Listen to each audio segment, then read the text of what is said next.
I was about to tell the shepherds to come back tomorrow. Now was not a convenient time. But then the story got better. They said one of the angels spoke to them. He told them that our Messiah, long-awaited hope of Israel, had been born this night in Bethlehem, and that this Messiah would be found sleeping in a manger. Now I ask you, how many newborn babies could there be born that night in Bethlehem using a manger for a crib? Something told me that maybe these lying shepherds just might be telling the truth. Though why God would choose to speak to people such as them, I have no idea. And the baby? Well, he didn't look like a king lying there in the manger. He seemed so small and so fragile. And his parents? Well, they were just simple people. So poor, so common. God doesn't work that way, does he? But I found myself allowing the shepherds in, and I led them to the manger. And there they knelt before the baby and worshiped the king.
Don't be afraid, the angel said, I bring good news for all the earth. Then suddenly they were everywhere, announcing Jesus' birth.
As for me, I believe that maybe, just maybe, a miracle had taken place in my courtyard.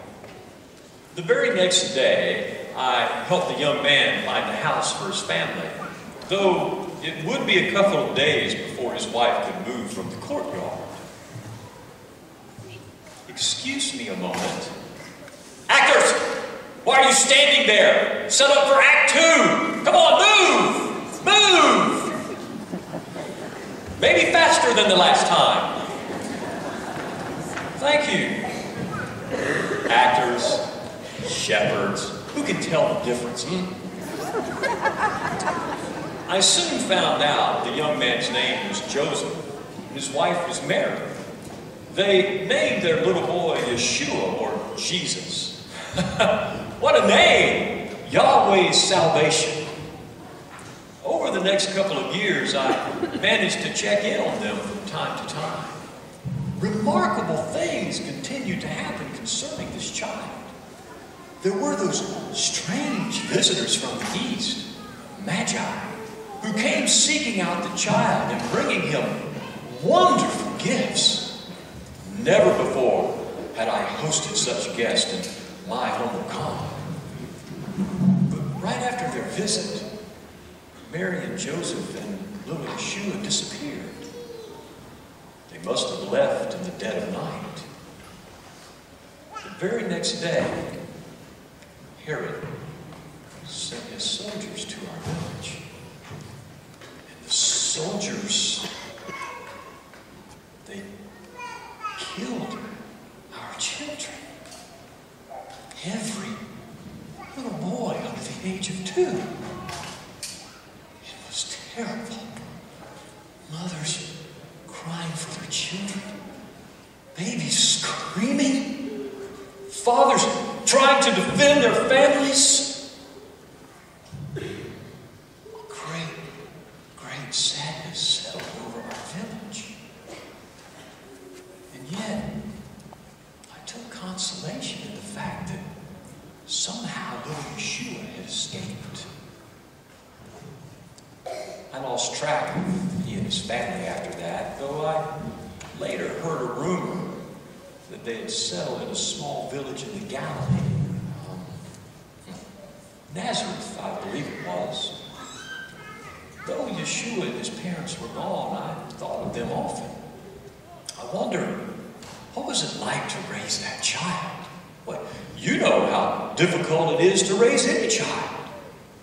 Do you think Mary knew what he would do? Do you think Joseph knew who he really was?